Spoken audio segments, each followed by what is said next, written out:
Well, hello and welcome to the Live Inspired podcast. I am John O'Leary, and I'm so happy to share with you stories that empower you to do, to be, to achieve, and to impact more through your life. Maybe more simply said, live inspired. After today's episode, I'd love to hear from you. Send me an email at podcast@johnolearyinspires.com with your feedback, maybe your guest suggestions for future shows, stories on how this podcast has helped you live more inspired, or questions that you have for me. Again, send that email to me at podcast@johnolearyinspires.com. And now, let's get started with today's episode. Welcome to the Live Inspired podcast with John O'Leary. John is the #1 national best-selling author of the book On Fire. He's a world-class inspirational speaker, and he's the host of the Live Inspired podcast. John interviews extraordinary individuals on their life story so that you can wake up from accidental living and more fully live your life story. Here's your host, John O'Leary. Well, hello, my friends, and welcome to the Live Inspired podcast with John O'Leary. I'd like you to think momentarily back to your childhood. I want you to think for a moment about the walls in that bedroom growing up. And if you're like many of us, you probably had some pictures or posters up there hanging up on those walls. If you're like many, they were probably pictures of celebrities or movie stars, maybe astronauts, band members, stars that you looked up to. Stars maybe that you wanted to become. That's pretty ordinary stuff. But if you're like today's guest, your wall was completely empty. There were no posters. There were no pictures because back then, for you, there was no one that you thought you could be like. There was no one you felt you could look up to. There was no one you felt you could become like because you felt completely isolated, totally alone, totally different than everyone else. And yet, part of the amazing aspect of our guest journey today, the one that she's going to share with us, is not only how she discovered her own version of beauty and perfection and acceptance, but also became herself a television celebrity, a massive online presence, a best-selling author, a mother, a wife, a leader, a farmer, an example to the rest of us. My friends, she is here to talk today about her 14 years on a TLC show called Little People, Big World. She was born with dwarfism, or as a little person, and has spent a lifetime embracing who she is and then vibrantly living her life as perfectly as she could. She has a lot to teach the rest of us about doing the same thing in her own life. So buckle up, open wide your arms, your eyes, and your journals as I bring on our new friend, Amy Roloff. Amy, welcome to Live Inspired with John O'Leary. Well, thank you so much for having me. I'm excited to be on. I am thrilled to have you on. Everyone I know follows you, follows your show. Now I do as well. And Amy, for those who don't yet know your story or your hit television show, give us a brief example of who you are and what you're doing today. Well, we've been doing this show for 14 seasons. In my world, probably about 15, 16 years of my life. So the majority of my kids have been, kind of raised on television. And the one thing I can be so thankful and proud of as a mom is that they're all great kids, meaning their feet are planted. They've got a good sense of life, and, they're enjoying what they're doing. They're making an impact. They're starting families and all of that stuff because as a mom, sometimes, families and individuals can get lost in this whole TV thing, and I'm just so glad that they've got a good head on their shoulders. But where I'm at right now in my life is that I'm divorced. That was not a pleasant experience, not something that I, would want anyone to have to go through. But unfortunately, sometimes it's necessary. But I am divorced. I'm a single mom, single woman, trying to figure it out. And how do you start over at the age that I'm at when the majority of your life has been doing reality TV? And so I've been into a lot of projects, just, starting my own online business. I've written a book, which I'm it's scary when you write a book. sharing another side of your life that people haven't been able to see or open the door or peek through a window on. But I think because I've been on television for so long, I wanted to really share that there was a lot that happened before everyone got to see me on the show. And I'm thankful that I'm still here. It was a struggle. It was great. There wasn't any traumatic event that happened in my life, but it was a lot. It was a lot for me, is what I probably should say. You talk about not having a traumatic event, and I would imagine, though, many of our listeners would suggest that growing up as a little person, that going through life as a little person in and of itself is a bit of a traumatic event. And I think what you're doing today is remarkable and what you've done over the last 14 seasons and 16 years of your life. But I'd like to even go back farther because what TLC does not cover as effectively, because how can it, is your life as a child. Being born into this world, born into this family, born into this life that is now yours in the great state of Michigan. So take us back to the journey of a little Amy growing up in Michigan. Well, the one thing years ago, I always asked my mom and dad, what did you think? Suddenly my two older sisters were born, and then 4 years later, I am born. And, back in that day, there wasn't a slew of information out there in regards to a lot of children facing, physical challenges or disabilities or, whatever it may be. And I can't imagine how suddenly shocking that would have been for my parents to say, what do we do? Wait a minute, this is a dwarf, a little person baby? Like, how are we going to raise this person? But I was very thankful for what they shared to me in the sense that the doctor knew right away. And even today, sometimes doctors question because I think they want to have it so exactly right as to what kind of dwarfism a child may be. And so, but their doctor said, you have a dwarf baby girl, and most likely she should grow up just like any of your other kids. There's definitely some, health and medical things that could go through, blah, blah, blah. And, my mom, I think as a mom, was very emotional, very scared, very like, how are we going to raise this child? And my dad, being the engineer, Ford Motor Company kind of practical guy, said, we'll raise her just like we're raising, her sisters. And I can really give a lot of credit to my parents because one thing I am grateful for is they didn't cater to me. They didn't baby me. They didn't pamper me. Oh my gosh, we've got a daughter that's challenged. She might run into problems. We're going to have to pave the way for her. And so in my house that I grew up in, none of it was catered to me. Meaning, they didn't like lower the rotary phone. It was attached to the wall. They didn't lower it down for me because it would be easier for me. They kept it there and said, well, climb the stool and get it. Or put the plates and the silverware in the lower drawers. They kept it up high because that was, regular, normal household. And it wasn't that they didn't care. They didn't have empathy for me.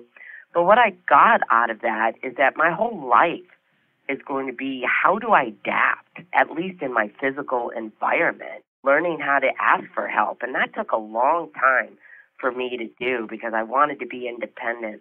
I didn't want people to think that I needed help and I couldn't do it and I needed them to get where I wanted to go or do the things that I wanted to do. So I'd really have to give a lot of credit to my parents. But in those years, I did have a hard time not wanting to be anybody else, but wanting what I perceived other people have. And those other people were average-sized people, my friends and everything. I thought, man, how easy it is just to walk in the store and reach whatever you want, or get on a bike and ride a bike, or even run. Yes, I ran, but just running like other people, just participating in games and sports, especially friends. When I walked in the room, it's not like people run up to you and say, oh, yeah, hey, Amy, we want to be your best friend now and everything. There's definitely that hesitation. There's that talking to other friends. Oh, yeah, who is she? What is she like? Is she different? Is she weird? Is she, she's scary looking or whatever like that? And so my whole life, or a lot of it was, I was a people pleaser. I did my best to try and be like somebody else. And I think that was probably one of my most damaging things that I did to myself. Not really liking me, not really appreciating me, not really understanding what do you want, Amy? The biggest thing that I write in my book is a story that changed my life. It was something that my father said. I did not want to go to first grade. And I thought, these kids are going to make fun of me. They're going to call me names. They're not going to want to play with me. Like, how are people going to respond to them? And so I refused to go. And back in that day, my mother had just started a job. This is back in the late 60s, early 70s. And for women to go back to work or even have a career was just starting to happen.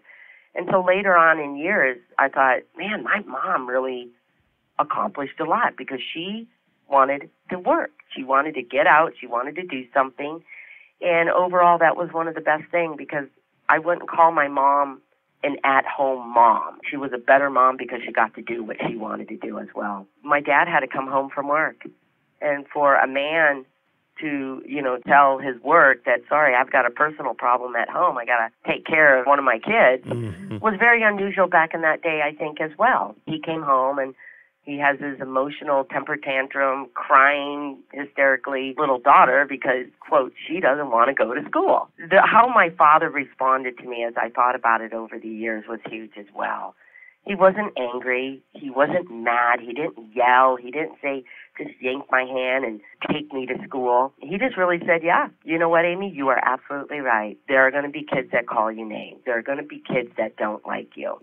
But if you don't go to school, you don't have the choice to decide on who you want to be friends.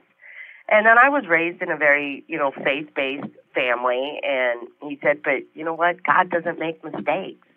You are who you are supposed to be, a dwarf, a little person. He loves you. Your mom and dad love you. And not that it suddenly made life easier for me, but it gave me something to always go back to. And I have gone back to that all of my life. There have been moments, unfortunately, like in junior high and when I had a childhood illness and everything, I thought, why is this happening to me? And I definitely wanted to check out. In high school, you don't get the dates, the guys liking you, or the girls get into their own little space, and you're always on the outskirts of friends. You're not, like, in the center of a group at all. And I always looked at it. It wasn't them. It was me maybe positioning myself in that environment instead of just letting go and not worrying about what other people think or what they expect of me. We have such a similar story in some regards of going back to school, Amy. You and I were talking before we started recording about how I was burned at age 9, and you said, gosh, it must have been hard to be changed later on in life. Like you were born this way and grew into the woman that you always were, and I changed radically. But I remember distinctly at age 10 going back to school, dreading how I was going to be received and dreading how people might respond to me. And it turns out to be this incredible moment of grace in my life. But I'm sure there were moments in your own life that were not as full of grace and not as easy. So I'm curious, looking back on your journey, how did the tougher kids respond to you? And then what was your reaction? Like, how do you take bullying and redeem it or to internalize it? Well, it definitely happened throughout my life in school. I remember walking home from first grade. I walked home from school. I was all by myself. And I remember this boy. He taunted me. He was on the other side of the street. And all I could think of is like, Lord, just get me home. Because both my parents worked.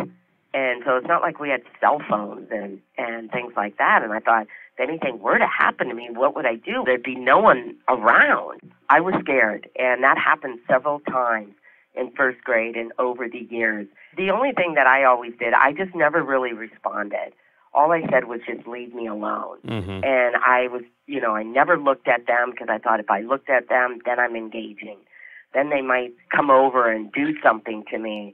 And he did come over, to the side of the street, and I just tried to walk a little faster, like I was bound and determined and I'm strong. But it internalized to the point where I'm not good enough. No matter what I think about me, or maybe how positively I look in the mirror, it all changes the minute someone says something, because then it brings back to the fact that, yes, I'm different, I'm not like anybody else, and I will never be good enough, reaching to the level of what I considered where my friends were at. That was hard. But I always went back to what my dad said. But I thought, there's got to be something because God doesn't make mistakes.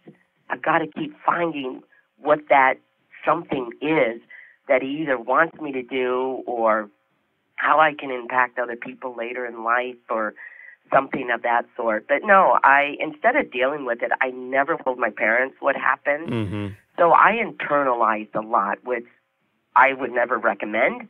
I don't think it's healthy, as parents or anyone to encourage kids to try and find a way how they can be there so they trust and feel comfortable to open up. I remember in 4th grade, I got in a fight with a boy. I thought, here I am, little old me in 4th grade, getting in a fight with a boy. But because he was shorter than all the other boys, he often taunted me so he could beat himself up, feel better about himself. And I don't know, for some reason, we ended up getting in a fight. And I thought, man, this is crazy. Amy, I've had the privilege of interviewing actors and actresses and the types of models who have been on the front of magazines, and all of them have shared they struggle with body image. I think it's something we all deal with, male and female alike. You have some perceived outward challenges that you would probably look in a mirror at various times in your life and say, gosh, am I enough? When you are doing this as best as possible, meaning when you see yourself as the beautiful lady that you are and the beautiful kid that you were, what was it about those moments? What were you saying or thinking or praying that allowed you to see not what was not there, but what was? You're right. When I saw all those girls talk and, they'll talk about wearing the makeup, all the clothes that they buy and having all the idols like the Partridge Family, and the Brady Bunch and, posters up in their bedrooms and everything.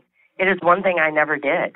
I never had any pictures of any stars, any TV shows, any celebrities or anyone that I thought, wow, I want to be like that person. Mm-hmm. I want to be like that person. Because in my mind, it's like, well, I have something that always reminds me, for me anyway, right. I'll never look like that. I don't care how much makeup I have on. I don't care what clothes I think I'm wearing that was the style of someone else. I will never be able to do that. I will never be able to look at that. And so I avoided all of that. What really did it for me in moments like that, if I cannot look like that or wear the stuff that they wear, or at least just try and be comfortable in what I am wearing. I mean, I still wanted to wear bell-bottom jeans. But it's like, well, by the time I alter it, the bell-bottoms are all gone. And for me, it just said, but I have to be good enough. There was just still some element in me that said, I'm here. I think I look okay. I think I look pretty. I'm good enough for me, and I felt comfortable enough for me that one little nugget of a mustard seed or whatever you want to call it was the driving force that really just stayed in me. And I truly believe it's really what my father and how my parents raised me. Not all of it hurt. All of it was a challenge. But there was something in me. Like Scarlett O'Hara says in Gone with the Wind, tomorrow is another day. Right. And I thought, I can get through this day because tomorrow may be different. I just think it's so cool that this little girl grows up and has no posters of Hollywood actors and actresses on her wall, and then she goes on to become the one that becomes this person. So all the other, in quote, normal, beautiful people have all these other people on their wall that they are striving to become, and yet you, in time, Amy, go on to become perfectly who you are always intended to be. There's such a beautiful conclusion to the story around this. You go on to college, you graduate, you meet a boy. You meet him only 4 times before he asks you to marry him. Talk about this courtship between you and Matt.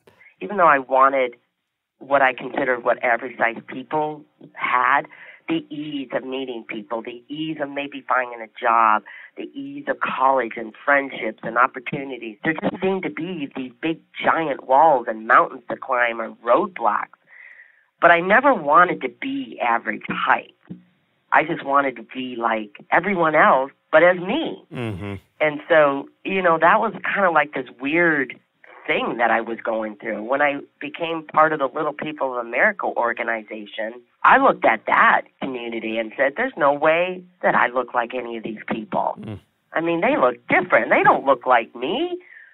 And it took me a long time to even embrace that community, because in my world, it was like I didn't feel like I fit in the little people world. I didn't fit in the average size world, so I was in this no man's area, and I really did a disservice to myself, because there are wonderful people in the little people community. They're fighters, they're independent. A lot of people have paved the road for a lot of us, people who are doctors and custodians, and I mean, we're just like everybody else. But I looked at them and felt uncomfortable. I was looking at someone that hit me in the face to make me realize, but this is how other people see you. Mm-hmm. But when I looked in the mirror, I just saw me as just me and not in this shape. So when I became part of the little people of our organizations, obviously I met other people and other guys. I just always told myself and my parents, it wasn't that I said, oh, the only person I could marry would be a little person. Yeah.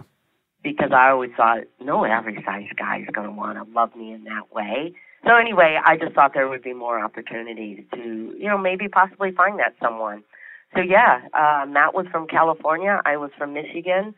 We met in '85 at a national conference for Little People of America that was being held in Detroit, my home area. We only talked a few times at that conference. And it's not like, oh, yeah, man, he's great. Yeah, I want to go out there. And it took a little bit of time. We started talking a lot about 4 months after the conference, and then I went out there. And Matt had definitely a dynamic personality. What he did for me, as well as a lot of other little people, was they didn't worry about being short. They didn't worry about being dwarfism. They plowed ahead and said, this is what I'm going to do, and I'm going to find a way to do it. Mm-hmm. And it really helped me with, I guess, my inhibitions and stop worrying about what other people think. Okay, so you get turned down from the job. Go on to the next one. Maybe there was someone better qualified than I was. Maybe it had nothing to do with me being different or a little person. Getting to know him impacted my life as well. And then he came out and visited me in April. I went back in May. He proposed to me, and we were married September of '87. It happened pretty quickly, and so did the progression into life afterwards. You find out not long after you're married that you are expecting, and you're expecting twins. And Amy, I'm going to ask kind of a personal question. When you were expecting babies, was your dream for them that they would be like mom and dad physically? Or was your dream for them that they would be average, in quote, size individuals? Or was it, no, John, I was just hoping they would be healthy, and whatever size they were, I was going to love them? I always wanted to be a mom. Here I am with twins. Matt and I had talked about it, and we just looked at each other in the sense of, well, we turned out okay. Our parents did a pretty good job. Hopefully we'll take some of that, and, we'll do our best to be parents as well. If people don't know, Matt has a different type of dwarfism than I did. So our percentage of what, whether we'll have a dwarf child or an average-sized child is different than if I were to marry another little person with my type of dwarfism, which is achondroplasia. So we have a 50-50 chance of it being a dwarf child like myself or an average size. I just wanted a healthy baby. If I had a dwarf child, I would hope that it would be like I was. I did have a childhood illness, but it was unrelated to me being a dwarf person. I didn't really have a lot of the medical issues that a lot of other little people have. And so I was just really hoping that if we did have a dwarf child, that he would be just as healthy as I was and wouldn't encounter some of that, but really just a healthy baby, and I was just going to be helping them to be the best that they can be for the individual that they are. And then when we found out we were having twins, one average size and one a little person, then my mind went into the space. They will never be those twins that, other people have. In the sense of, I'm not going to be dressing them up in the same kind of clothes all the time, or I don't know what their physicality will be, and how is Jeremy going to respond to Zachary, who's my little person, and then how is Zachary going to respond to his average-sized brother, and all of these things went through my brain. And I just hoped for the best and said I'm on a new road, a new territory. I can't really, relate to a lot of my friends. I had kids in an area here in the state of Oregon. I didn't have family. I didn't have friends. I mean, I literally thought, this is up to me. I have nobody around. And it was really one of the first times that spoke volumes to me, is that you've got to put aside any inhibitions that you have, Amy. You're going to have to put aside, you don't care what people think, how good of a parent you are, or what you're doing, because these two are dependent on you, and you've got to be the best for them as well. It's an amazing story. You've clearly done a terrific job, not only with those two, but those that followed behind them. You start a farm, which is a crazy, powerful, good story. And I'll let the listeners get your book to learn more about it. The farm grows, your family grows, and then you get an opportunity that's going to change everything. Talk about TLC and how they first learned about you. There was a lot going on in my world at that time. Matt, he had lost his job that he had for a number of years, so I had gone back to work. That terrified me, because here I've got 4 kids. We don't have that kind of income coming in. What in the world am I going to do? And he had written a book, and we had been on our local television shows. We had been in the New York Times. We have been in other newspapers. They found out from all of those other media outlets about us. When we originally got approached, I didn't want to do the television show. It kind of brought me back to first grade. Yeah. Kind of brought me back to my childhood in the sense of, great. Not only, am I doing all I can to have my kids, with dwarf parents and with their friends and their families and school and all of these 2 jobs and everything, and now I'm going to have the whole public scrutinize me and tell me, I'm bad here, I'm great here, I'm not doing this right, I'm doing that right. I didn't want to be on that roller coaster yo-yo of a life. I really pressured Matt to say, no, I do not want to do it. I want my home to be that sanctuary. I don't want it to be opened up. The show was originally going to be called America's Strangest Families. Wow.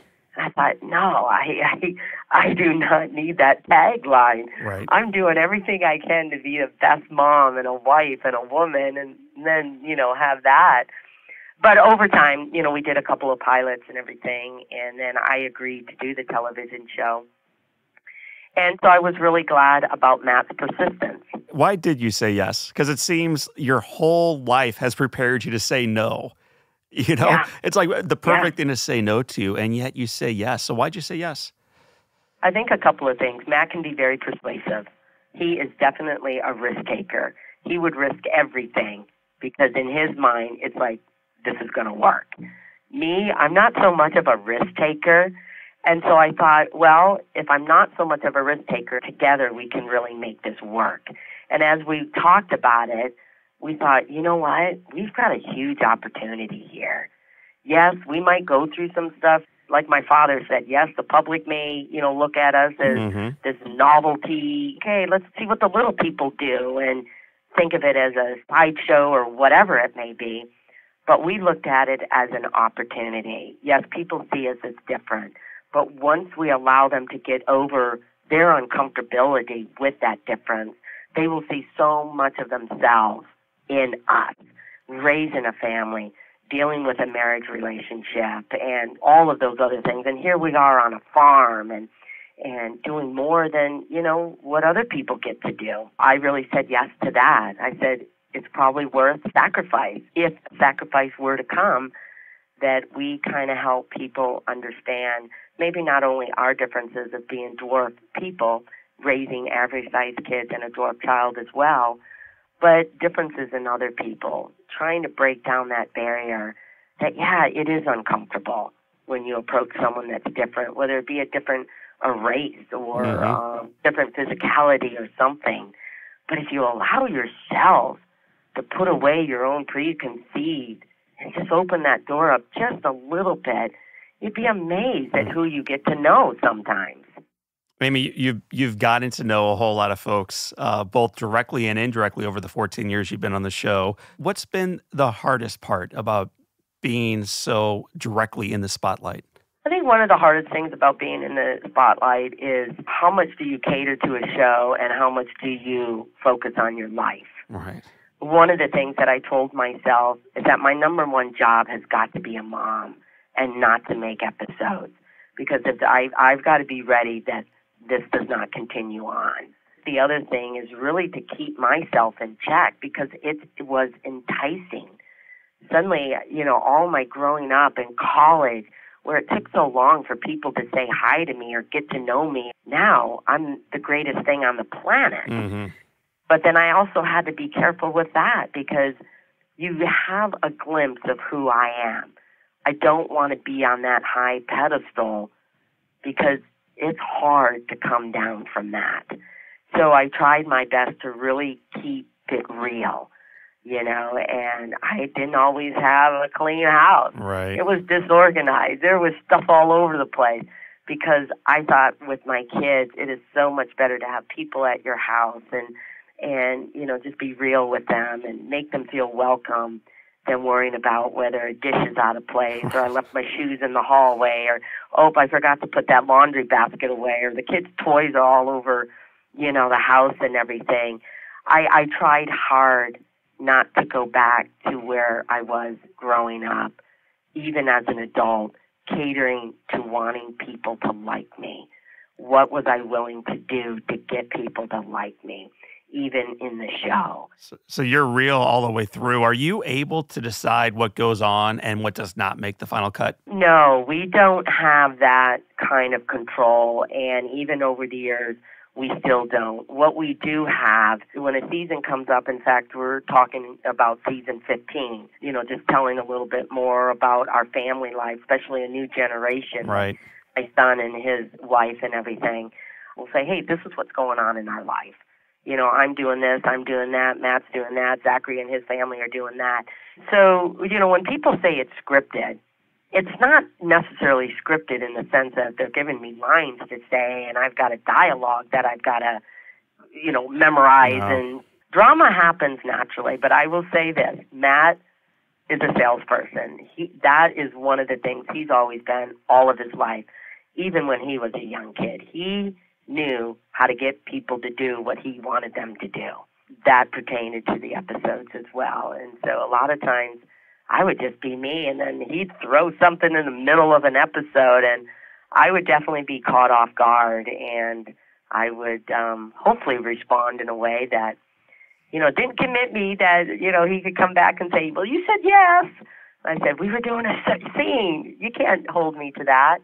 Anyway, so yeah, we just, we just go along and do it and say, hey, Amy, we're going to follow you and your friend talking about your business, or we'd love you to go out with your girlfriends and talk about this and this and that. And I can either choose to talk about that or I'll take it in a different direction because I don't feel comfortable with that. And for instance, going through divorce on television was hard. Unbelievable. And they definitely wanted more of that. And I flat out told them no. I said, you could see us, that we've got our lawyers.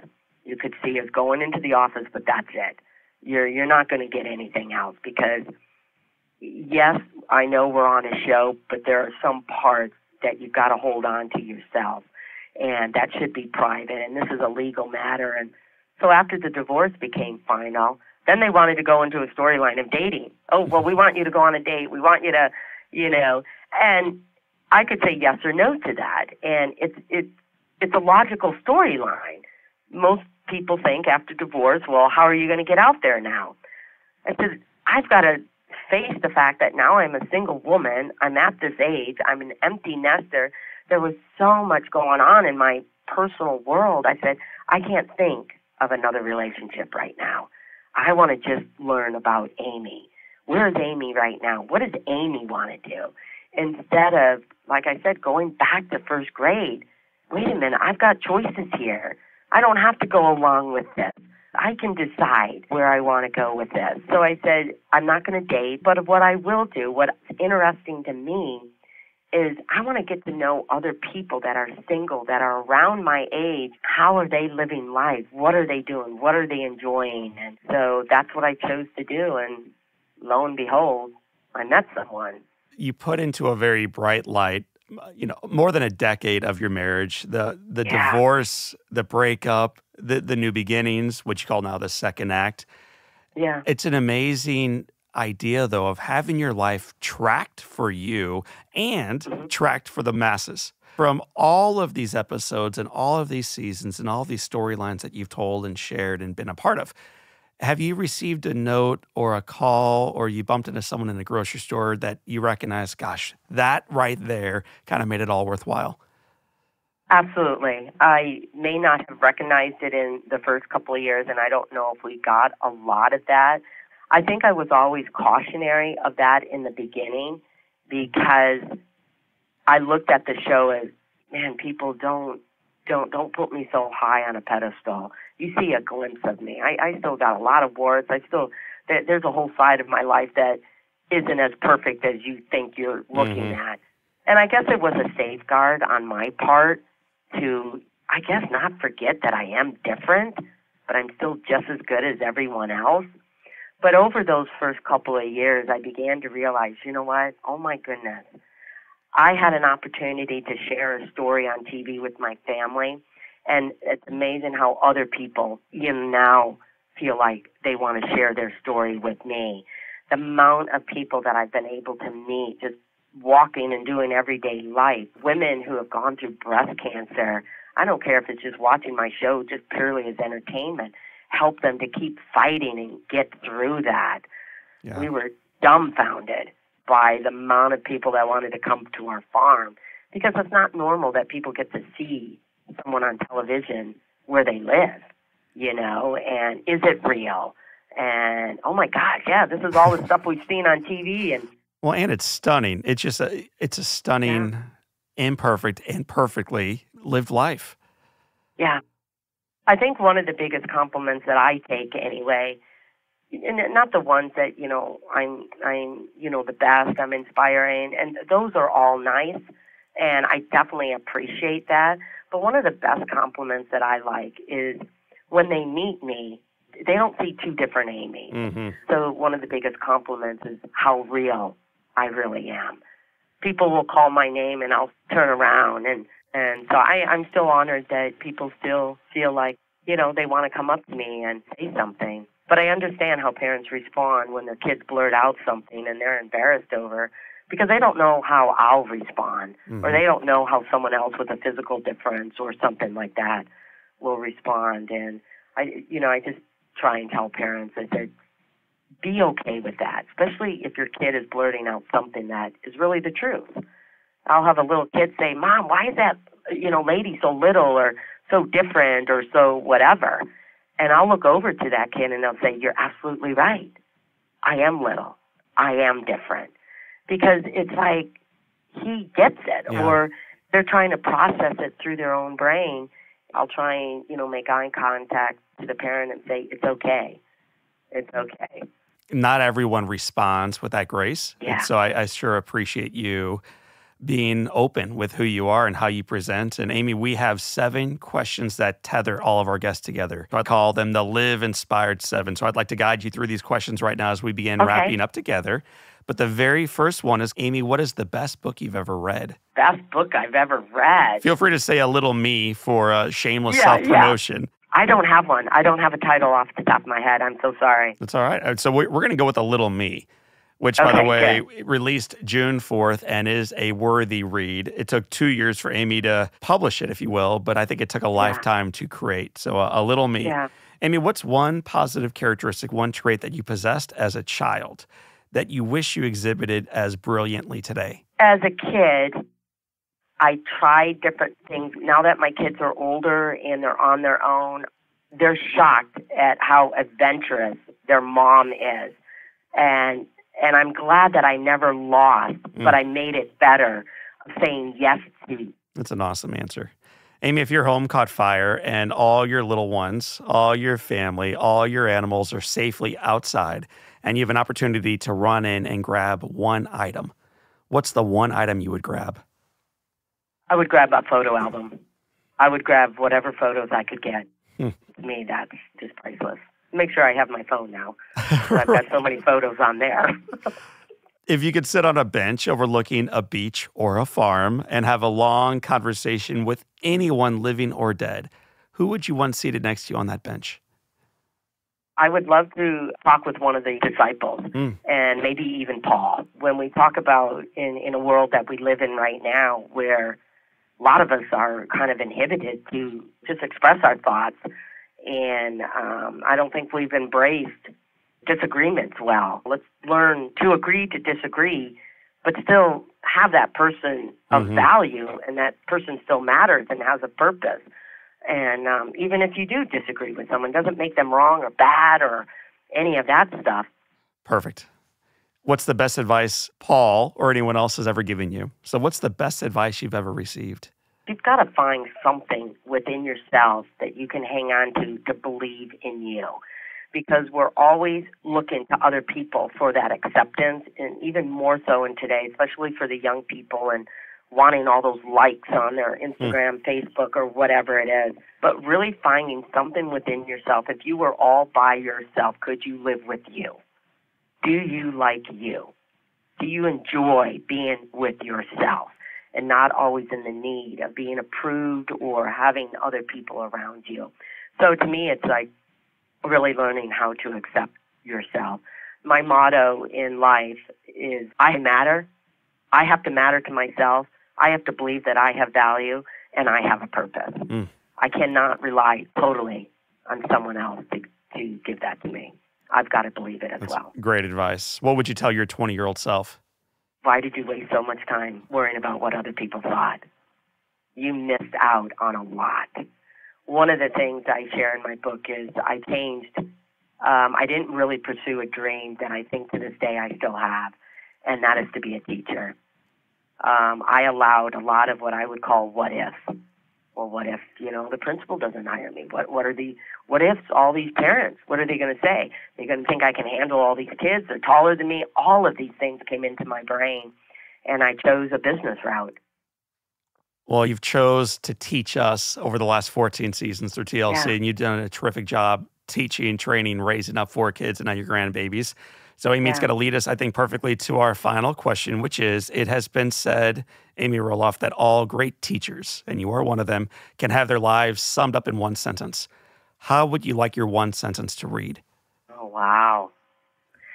I think something like Amy lived an honest, real, compassionate, and loving life and people. Well, she sure did live an honest, real, compassionate, full, adventurous. I think that's one of the things that surprised me most about you, Amy, in reading about you is how adventurous you are. And you've taught the rest of us that regardless of our shape, our size, our abilities or lack thereof, that we can do anything, that we are worthy and that we do matter. So, Amy Roloff, this has been an honor to spend some time with you today on the Live Inspired podcast. Well, thank you so much for having me. My friends, that is Amy Roloff. I am John O'Leary, and this is your day. Live inspired.